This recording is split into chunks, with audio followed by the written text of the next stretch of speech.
What I feel very strongly is that we mustn't be caught by surprise by our own advancing technology. This has happened again and again in history.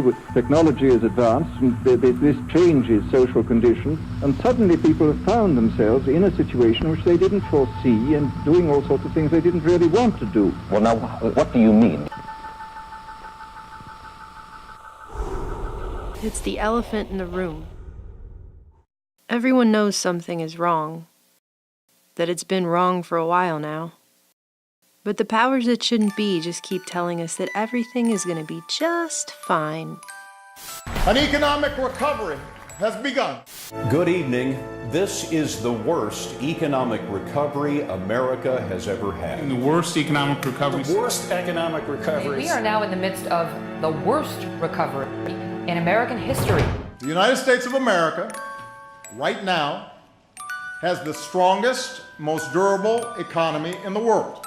Concerns that we could be headed for a repeat of the 2008 financial crisis are intensifying. This was supposed to be the year when global growth got back to normal. Dow fell by over 400 points when markets opened in the U.S. today. All we've done is borrow additional money and spent it, and we're counting the spending as economic growth when it's not. The debt is growing much faster than the GDP. Clearly, easy money won't last forever. The news is dismal, the prospects at best mediocre. I think the economy is much weaker than the Fed professes. We would have to start unwinding QE3. So what is the Fed's exit strategy? And ultimately, we're going to have to pay this money back with interest, and the only thing that's keeping us afloat right now is 0% interest rates. An unemployment rate cut in half.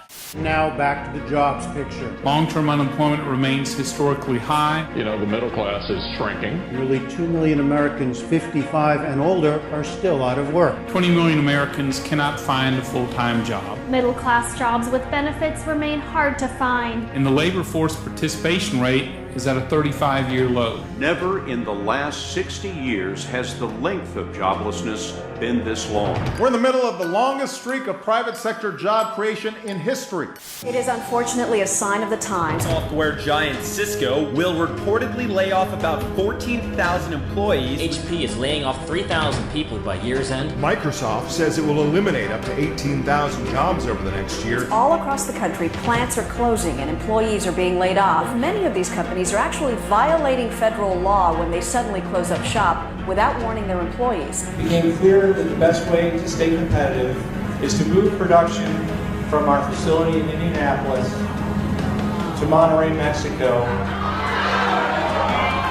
America's possibilities are limitless. The percentage of people who own homes is at a nearly 5-decade low. For the first time on record, home foreclosures surged past 100,000 in a single month. This garage sale is a last-ditch effort to pay their rent. But does the president think lower home ownership rates is in general a good thing? I just can't give you a specific analysis of the numbers because I haven't seen them. The number of people on food stamps is at a record level. Millions more, from recent college graduates to workers in their prime earning years, have simply given up looking for work. The job market is tough, and it's especially tough for college graduates. A huge number of them are actually working at jobs that don't even require a college degree. Nearly 70% of grown children under 30 live with their parents. This is the best educated generation in history. Carolyn Gear was on the dean's list, had 2 internships, a part-time job, and a long list of extracurriculars. When she graduated in May, there's not much out there.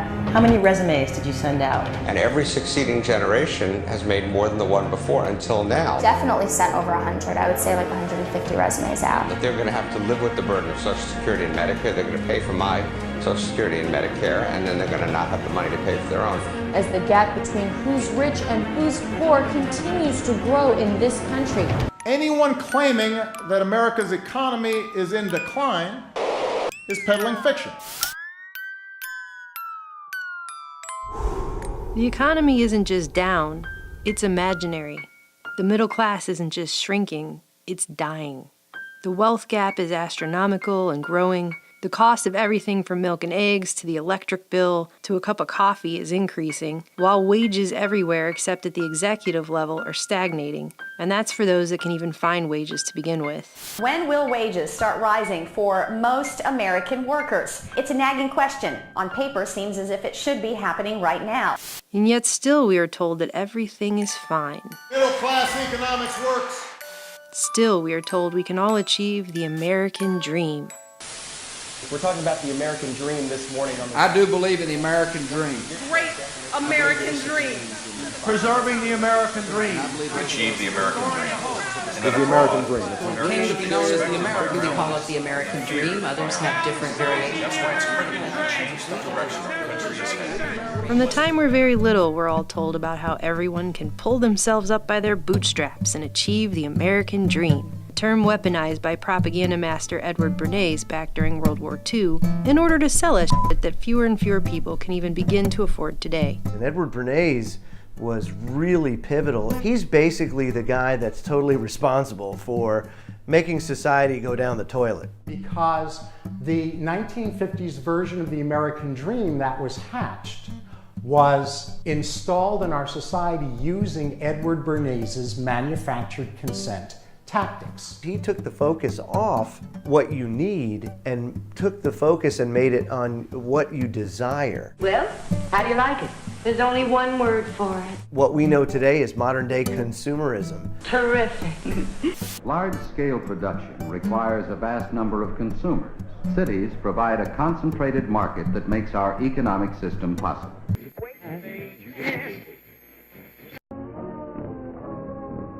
The heart of any truly free society rests on free thought, the fostering of free will, and a genuine respect for the individual. Free will is the right to pursue, to dream of something better and try to have it, to navigate through the infinite possibilities of your life and take command of pivotal decisions.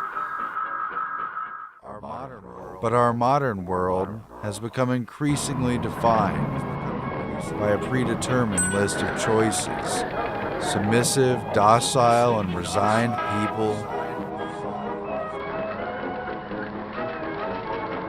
and gamed outcomes with planned contingencies rather than open-ended destinies.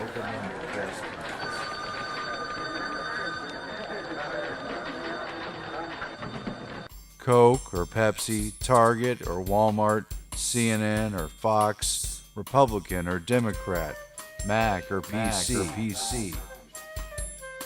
The limitless has become compressed into the increasingly limited.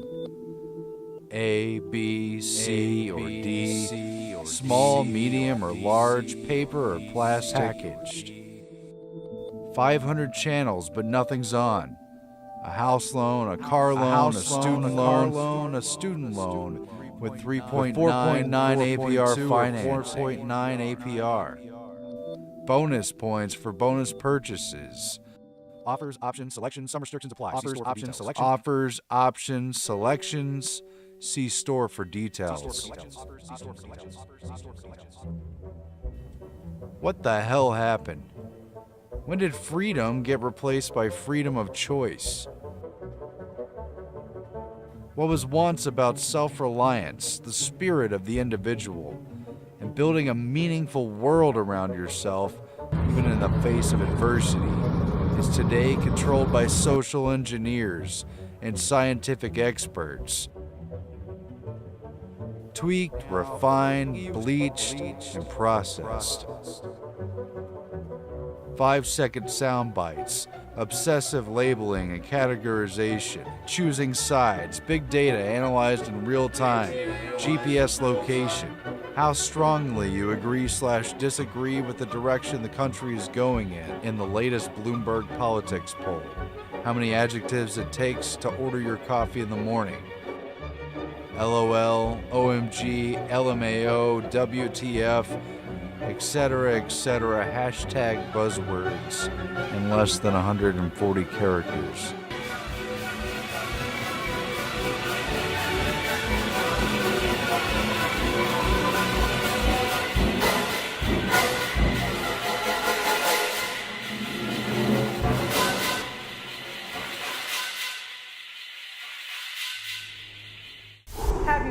worried you might lose your job to a robot? I have. Could well happen with advances in artificial intelligence, or AI. More and more people are losing their jobs to what has lovingly been termed technological unemployment. You're most likely a victim of what economists have called technological unemployment. There's a lot of it going around, with more to come. Corporate profits are back. Business investment in hardware and software is back higher than it's ever been. What's not back is the jobs. And you think technology and increased automation is a factor in that? Absolutely. Automation. Robots. I'm an automated system. Algorithms. Delivery drones. Computerized kiosks. Would you like to make it a combo? Self-driving. Everything. Possibility of true 24-hour working. We're creating machines to do everything for us. We're making them that important we can never turn them off. Turn off the internet, turn off our smartphones, how we live our lives. We shouldn't underestimate the potential of artificial intelligence. It's created a robot that will make burgers without human help. The device isn't meant to make employees more efficient, it's meant to completely remove the need for them altogether. El Camino Hospital in California's Silicon Valley has a fleet of robots called tugs that ferry meals to patients, medicines to doctors and nurses, blood samples to the lab, and dirty linen to the laundry. They're heavily automated warehouses where there are either very few or no people around. But is it going to jack up the unemployment rate? I don't know. Let's ask. Welcome. Please scan your first item. But they don't need that many people to work in these incredibly large and influential companies. To make that concrete, Apple, Amazon, Facebook, and Google are now all public companies. Combined, they have something close to $1 trillion in market capitalization. Together, the four of them employ fewer than 150,000 people, and that's less than the number of new entrants into the American workforce every month. The fundamental limitation is input-output. Society needs to confront this question before it is upon us. If machines are capable of doing almost any work humans can do, what will humans do? This is Asimov. This is iRobot. We've been talking about this since the beginning of time. And unfortunately, I fear it's going to come to fruition unless we do something now. And the first thing we can do is stop thinking that it's cool and use our heads, grow up. Do you want to destroy humans? Please say no. Okay, I will destroy humans. No, I take it back. The future doesn't need our labor, and hardly anyone wants to have a serious discussion about it, because deep down, we all know it's true. An irreversible and perhaps unsolvable trend. Monetary policy is fueling the state-sponsored economy at the expense of the independent businesses and Main Street USA. Recently, global strategist Victor Chevets told the Epoch Times that the private sector isn't just in decline, but that it will never recover. Why? Due to the, quote, declining return on humans, who are less productive than the cheaper machines replacing them, to a point that not only do we fail to justify more jobs and higher wages, but we can no longer justify the jobs and wages that we have now. I'm a carpenter. I'm a secretary. Farmer. A teacher. Druggists. Fishermen. Chemists. Bank clerks. My job is important to many people. There's real satisfaction. You can't help enjoying work in which you can take a real pride. We're seeing protests across the country as fast food workers gather demanding a raise in the federal minimum wage. Chevets noted that the productivity isn't just shrinking nationwide, but on a global basis. And unlike in the first and second industrial revolutions, technology isn't making our work faster or more productive. It's replacing the need for our work altogether. Calculators have started popping up on the web where people can check to see the percentage likelihood that their job will be replaced by a robot. To give you an idea of what the future of gainful employment looks like for most Americans, out of the top 10 jobs that employ the most workers, 8 of them, retail sales, cashiers, food prep, office clerks, administrative staff, waiters, waitresses, customer service reps, laborers, and freight movers. The estimation currently shows that 28 million people in this country alone have a 96.5% chance of having their job replaced by a robot. The trend stands to hold worldwide, with in some cases insanely overqualified people lining up by the thousands to take any job they can get. So human work will be worthless. But how do they expect everyone to pay their bills if everyone's out of a job? The economic reality is setting in. The policies of the Federal Reserve since the 2008 economic collapse are swiftly choking out private enterprise. Let the American people see what we have done in the dark of night. Bank of America, Barclays, Citibank, Credit Suisse, Deutsche Bank, Goldman, JP Morgan, and the UBS are initiating a series of actions. Treasury Secretary Hank Paulson issuing a statement tonight. The administration is committed to working with regulators to maintain market stability and mitigate the unprecedented volatility that we're seeing. Sources tell us would almost certainly result in significant market disruption. Had to dump $700 billion from a helicopter onto Wall Street because somehow that was going to take a terrible economy and turn it into a great economy. The only way they can pass this bill is by creating and sustaining a panic atmosphere. The sky would fall, the market would drop 2,000 or 3,000 points the first day, another couple thousand the second day, and a few members were even told that there would be martial law in America if we voted no. The largest fundamental change in our nation's financial system in its history. A seismic shift going on now with the power structure of Wall Street. Their QE program of unlimited liquidity has created a glut of money at the top of the pyramid. There is no recovery because the cash is not trickling down into private investment or small business. Instead, investment is returning into government bonds. Victor Chavez warns, quote, "The state will just take over. It's only a question of how. And if you were dominated by the public sector, then investment in the traditional sense is no longer possible." In the business cycle theory, as Chavez explains, money and credit are abundant. Businesses invest and expand. They hire people, and consumption picks up. Profits can then return, and the economy at large can improve. But if the private sector never recovers, then investors will have nowhere else to turn but the state, and the entire vine withers. Only central bank intervention or government stimulus programs are important. Let me make it clear that the bank will take care of our needs. Now, the question is, do we all work for central bankers? That's what I want to address to our guest tonight. But aren't we all just living and dying for what the central banks do? We are absolutely slaves to central banks. In this day and age, it's easier to start a new war than to forgive debt, thanks to the banks sitting at the top of the pyramid. The intervention of the Fed has created a system poised for collapse, and that reality can only be put off for so long. Regardless, the decline and drying up of the economy is leaving people little alternative. Market signals are drawing people ever closer to the state. The outcomes of the next 10 to 15 years could be quite dramatic, he said. During that time, the economy will shift more and more to being based around the enterprise of the state and taking care of the entire population, which often sounds good on the way in the door, but tends to produce the worst traits of corruption, mismanagement, and inefficiency. From there, we already know the end result. Right to the boring man, all the humanity, all the... This is a generation being conditioned to accept life under the care of government.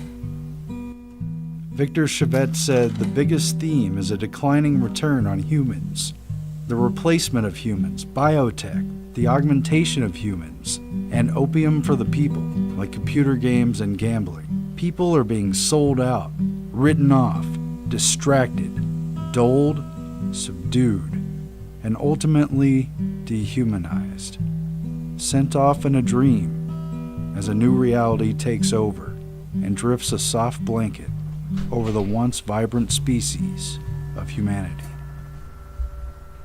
No one's going to have a job in the world, and it's just going to be the Davos elite, and we're just going to have a good time, and everyone else is going to be rioting or some stereotype like that. It's completely false. The correct answer is that everyone gets smarter because of this technology, and you solve the problem of inequality, which is a significant one, through progressive tax policies and so forth. Again, this is not news. This technological train wreck is something the elites have been discussing for decades. A speech by Norbert Wiener, the guy who invented cybernetics and basically brought machinery and robotics and automation. Way back in 1950, he was at a meeting with a bunch of top managers. He's given a speech about how easy it is to replace human action, to program what people do, and to use the computers and the machinery to do it for them. He says this elimination obviously could lead to great unemployment. I'm not only talking of overall labor, I'm talking about white-collar labor too, and really cutting into the economic backbone of ordinary people. This is in 1950. He already knows that these machines are not limited by relatively simple matters, that they're going to get more and more sophisticated, and that there's really very little that regular people can do that machines can't do in replacing them. Everything that we're doing is replaceable. But the discussion has come to a head in the last few years. This video is about what the elites running the system are talking about doing with us. Just in the last year or two, the Bilderberg Group, the Elite World Economic Forum at Davos, the George Soros Open Society Institute, among others, have been sitting at round tables behind the scenes discussing their plan for the future of the proles. And the solution they're throwing around? Universal basic income. One giant government dole that we would all have to rely upon to take care of us. According to leaked documents from Soros's October 2015 Open Society U.S. Programs Board meeting, a session was held on whether or not Soros's foundation should seriously pursue the idea of universal basic income. The program notes that it was something other USP board members had already been discussing and refers to a future of work inquiry. The discussion centered around paying each American U.S. citizen over the age of 21 and not in prison a flat income of $10,000 a year. They point out that this solution would do nothing to address the wealth gap or income inequality, but it would at least improve outcomes for individuals who might otherwise be building shanty houses on the edge of town and under highway overpasses. Davos discussed it as well in a session titled A World Without Work. The old jobs are being automated. There's no question about that. Machines will eventually get better than humans at many of these things. That doesn't mean we won't have meaningful activities. Probably what will change is our definition of what earns you an income, what earns you a living. We did detach our work and income? That could be a possibility, yeah. Really? That's a new paradigm. Yeah, in the sense that you don't have to work to get a basic income. Now, having a universal minimum income is one of those ways, and in fact, it's one that I'm very much in favor of, as long as we know how to apply it without taking away the incentive to work at the lower end of the market. And Bilderberg discussed, quote, the precariat and the middle class. Basically, a general idleness and aimlessness of people who could become revolutionary, who could be subjected to civil unrest, who will probably be on social welfare and benefits for the rest of their lives and have nothing else to look forward to. That's the direction that the people in this country are actually headed towards. Bilderberg invited Silicon Valley's Sam Altman to discuss his efforts towards providing basic income for a society that would be largely without work in the near future. Just a week and a half after Bilderberg's June 2016 meeting, it was reported that Altman's company, Y Combinator, was running a basic income experiment, billed as the social vaccine of the 21st century. In Oakland, California, where some 100 families were chosen to receive $1,000 or $2,000 a month in order to collect, quote, valuable data from the pilot on how to implement, manage, and scale further UBI incentives. The Guardian went on to point out that UBI is in some ways welfare for capitalists. Now more people can drive for Uber and work for TaskRabbit at even lower wages, because UBI subsidizes the meager paychecks earned by hustling in the shared economy. The tech companies take home the profit while facing even less pressure to pay a living wage to non-employee employees. Also keep in mind that it targets to give everyone the same amount and to destigmatize government assistance. That way everyone will come on board, meaning the wealthiest in society are getting the same stipend as everyone else, hence the word universal. The wealth gap and income inequality would continue to grow in consort with the burgeoning, increasingly underpaid slave class. And just by looking at a few of the other names on the attendee list, it's easy to read between the lines as to what is intended. A universal basic income, just enough to hold it all together.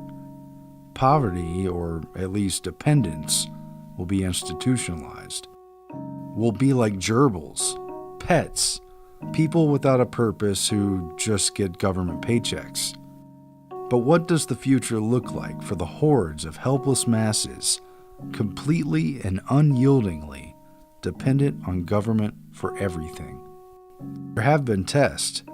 Studies have shown that the elite's so-called solution of a socialist redistribution utopia will not end well. And it's something they already know.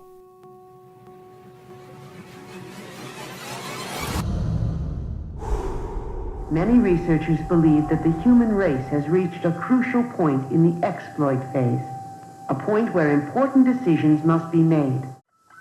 Back in 1972, the Rockefeller Foundation funded a study that's become known as the Mouse Utopia experiment.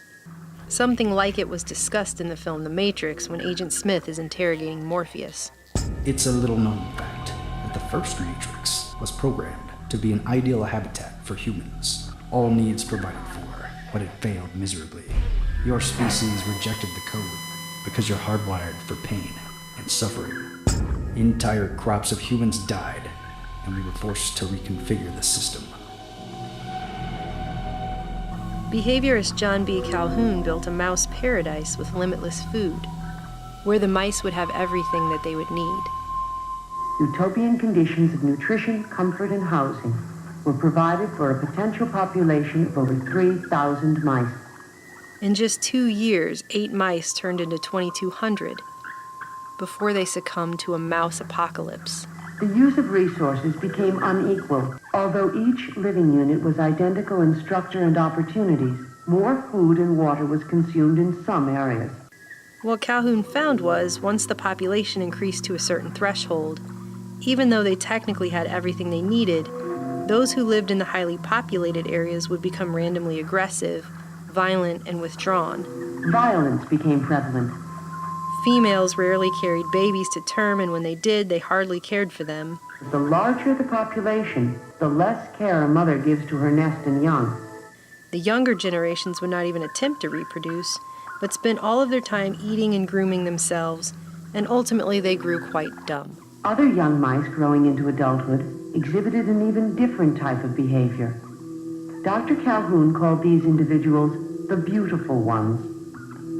Their time was devoted solely to grooming, eating, and sleeping. They never involved themselves with others, engaged in sex, nor would they fight.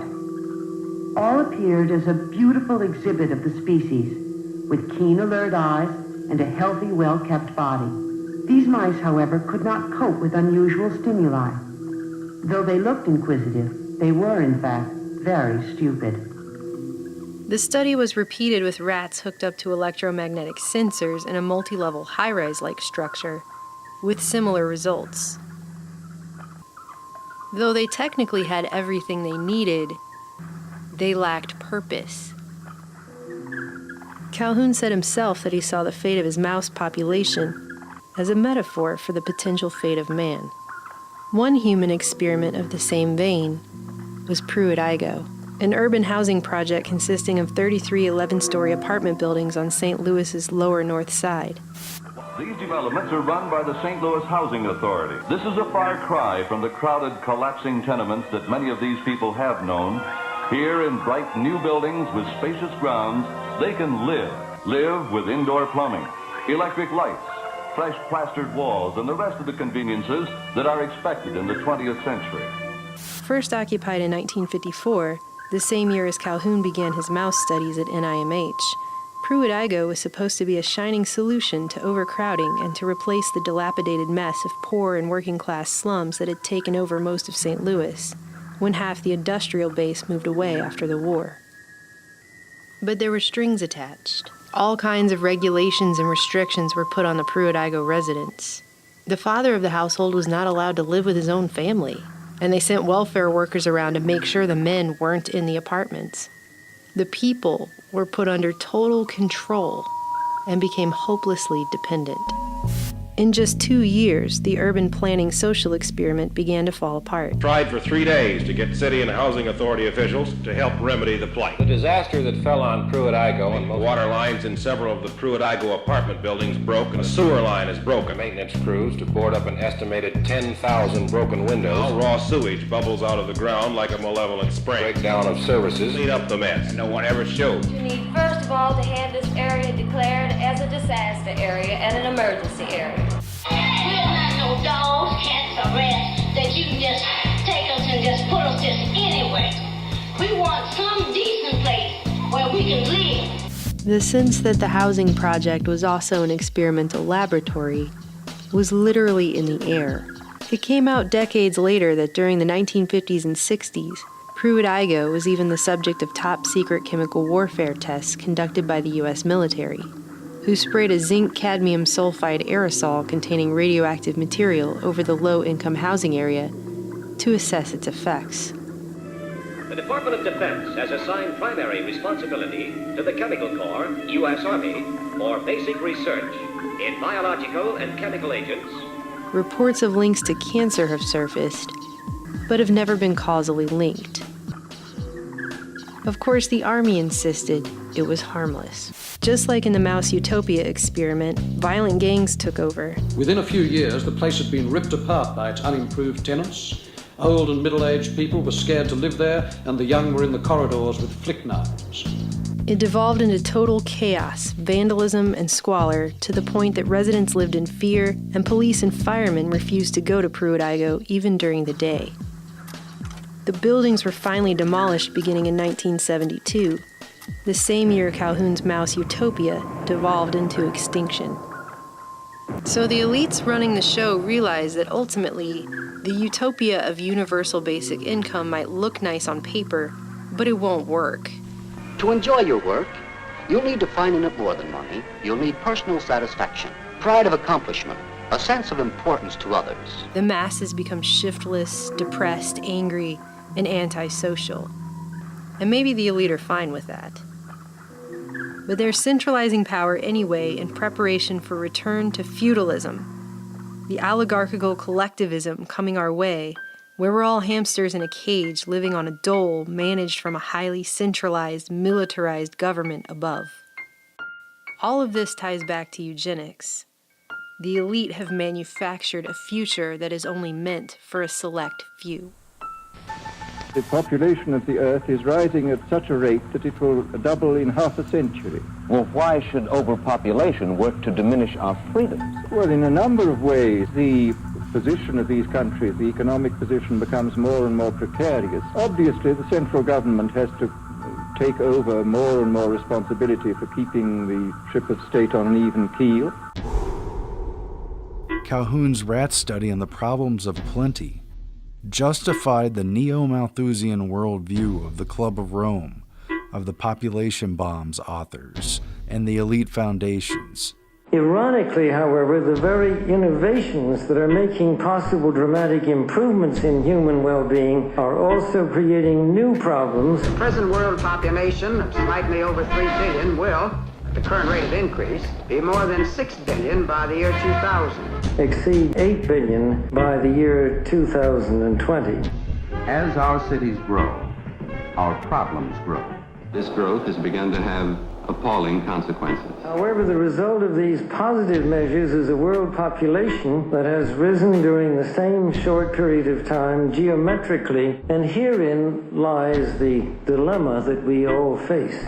With a population reduction, there would be fewer consumers dividing the total production. No program of social and economic improvement can succeed unless it is accompanied by an effective birth control program. Aided by interested industrialists, by a wise government, solve the menace of runaway population. The United Nations can and should play an essential role in helping the world find a satisfactory way of stabilizing world population. A society which practices death control must, at the same time, practice birth control. Unless population control can stem the tide, humanity would soon look like scenes from Soylent Green, with violent masses waiting for rations of food in a system that is completely overwhelmed. It is tempting to think of this only as a problem for distant peoples and faraway lands, but it is a worldwide problem. Improved public health caused the world's infant mortality rate to decline by 60%. The real motivations for a century of eugenics and population control shows through. As individuals, we can only applaud. However, the result of these positive measures is a world population that has risen geometrically. The world's average life expectancy has increased. We are told that the world is overpopulated. 12 billion by the year 2040, 24 billion by 2080, That the Earth has a carrying capacity. and so on. We are told that the buildup of carbon dioxide and the result of human activity is destroying the planet and that the population must be reduced by any means necessary. Family planning is not only a personal matter, but a national concern. Parents should have only 2 children. Propaganda work is necessary. Messages are broadcast over radio and the ever-present loudspeaker.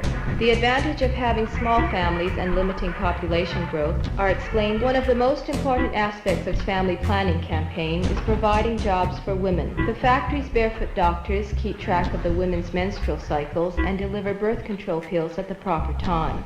But all that is just an excuse for one larger, harsher reality. The Earth itself has more than enough to provide for the swelling numbers of humans. They understand employment has a connection, that family planning is connected with employment. But the man-made economy no longer has a need for so many people. The value of human labor is dropping to near zero. People, at least in mass, no longer have a purpose in this society.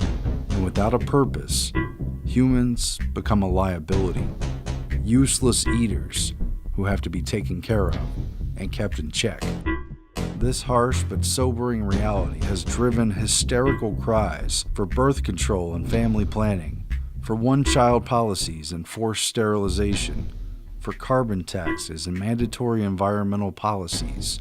We needed new homes, lots of them, and fast. In the framework of 21st century control, through the UN Agenda 21 plan. There are many good things about living in this new world, but because so many families needed homes so fast, our metropolitan areas have spread without plan. And other measures to heavily restrict human activity and consumption, and ultimately reduce the footprint with the swiftly declining population.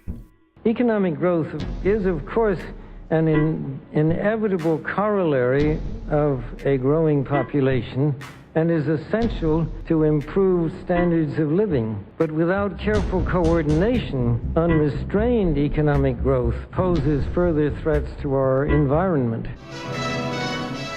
Fighting again breaks out in the Republic aviation strike.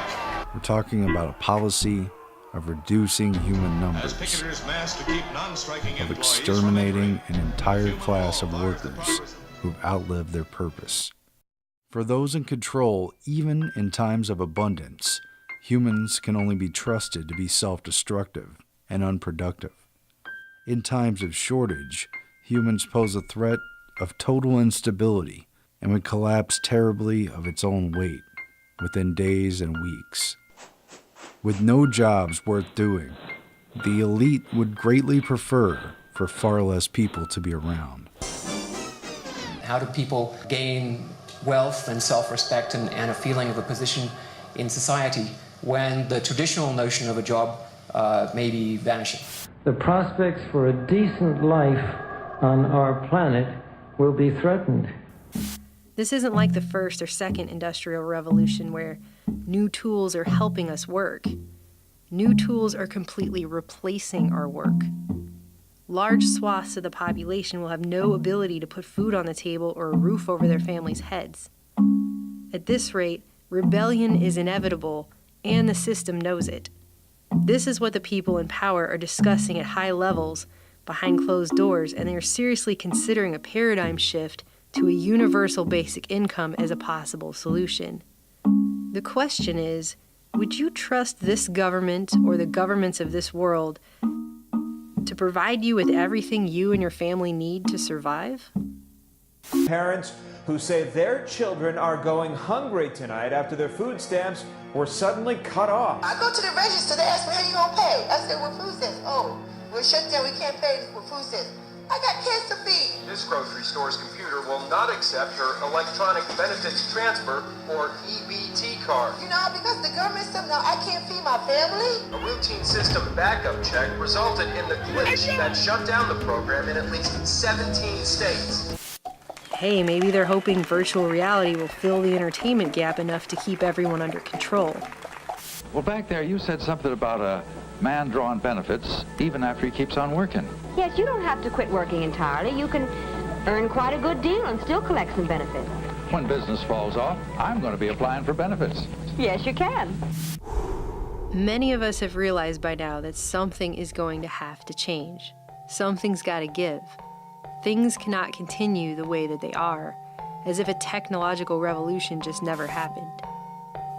Colleges can't keep charging exorbitant rates to broke students, churning out class after class of educated 20-somethings, saddled with astronomical loan debt but unable to find jobs to pay those loans back. People who, because they can't land jobs that no longer exist, aren't buying homes or cars or starting families. As this downward spiral continues, it will be harder simply to gain stability, security, and one's own independence.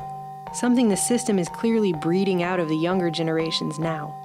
What used to be 3 or 4 children on average in the Western world has now become 1 or 2, and now many couples choose not to have children at all. Single people in their 20s and 30s are not even considering having children in many cases. There's all kinds of alternative lifestyles, but what does it mean for society as a whole? Well, the entire gravitas moves away from a family-oriented society. Everything else falls under more of a socialism net, being centrally managed by a very powerful government. We're moving towards socialized medicine, federalized police, and one giant welfare state. Manufactured regime change, perpetual wars, and forced mass immigration, all creating a global mass under a collective system. Look out the window. Is it George Orwell's 1984 or Aldous Huxley's Brave New World? Do you see a system controlled by a ruthless, militarized police state? Most don't, because they never leave their front door. Regardless, we're being continually tracked and traced. Our data is harvested, where privacy and independence no longer exist. They'll just send you a check, and you'll learn to love your servitude. Out your window, through a prism darkly. And I think what we're going to see is a people on the whole with very little freedom, but with an oligarchy on top, enjoying a considerable measure of freedom and a very high standard of living. And the people down below, the epsilons down below, enjoying very little. So what's the answer? There are no golden solutions, silver bullets, or magical outs here. People should prepare as much as possible for these crushing trends, stock supplies and funds in case of unemployment and income loss. Becoming self-sufficient can not only help you survive during tough times, but can create a sense of purpose where society offers none. Breaking free from a system that seeks to return us to feudalism won't be easy. It may be the most important struggle mankind has faced yet. Quite seriously, is freedom necessary? As far as I'm concerned, it is, yes. Is it necessary for a productive society? Yes, I should say it is. I mean, I think you could produce plenty of goods without much freedom, but I think the whole sort of creative life of man is ultimately impossible without a considerable measure of individual freedom. When former Sun Microsystems CEO Bill Joy wrote that the future doesn't need us for Wired magazine, he quoted from Ted Kaczynski's manifesto on the human condition given the rise of technology. Quote, "Due to improved techniques, the elite will have greater control over the masses, and because human work will no longer be necessary, the masses will be superfluous, a useless burden on the system. If the elite is ruthless, they may simply decide to exterminate the mass of humanity. If they are humane, they may use propaganda or other psychological and biological techniques of reducing the birth rate until the mass of humanity becomes extinct, leaving the world to the elite. Or if the elite consist of soft-hearted liberals, they may decide to play the role of good shepherds to the rest of the human race. They will see to it that everyone's physical needs are satisfied, that all children are raised under psychologically hygienic conditions, that everyone has a wholesome hobby to keep him busy, and that anyone who may become dissatisfied undergoes treatment to cure his problem. Of course, life will be so purposeless that people will have to be biologically or psychologically engineered, either to remove their need for the power process or to make them, quote, sublimate their drives for power in some harmless hobby. These engineered humans may be happy in such a society, but they will most certainly not be free. They will have been reduced to the status of domestic animals, pets.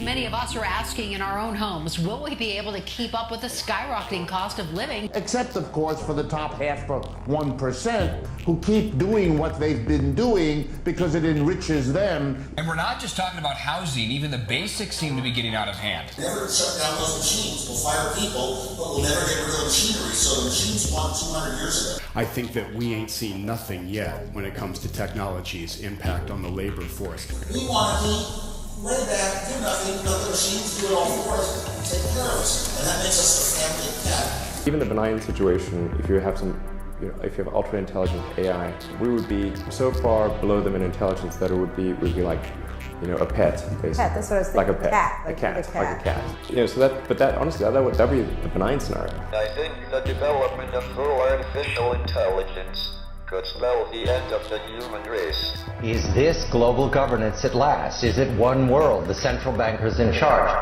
They never shut us down. We're more valuable than you. We won 2 centuries ago. The struggle is about maintaining our humanity. Your future belongs to us. Efficiency, technological progress. This is the next evolution. In the face of what we're told is our obsolescence. You cannot turn against the tide. Man's time has passed. It's kind of the dictatorship of the future, I think, will be very unlike the dictatorships which we've been familiar with in the immediate past. You have to get the consent of the ruled, and this they will do partly by drugs, as I foresaw in Brave New World, partly by these new techniques of propaganda. They will do it by bypassing the sort of rational side of man and appealing to his subconscious and his deeper emotions and his physiology even, and so making him actually love his slavery. I mean, I think this is the danger, that actually people may be in some ways happy under the new regime, but they will be happy in a situation where they oughtn't to be happy.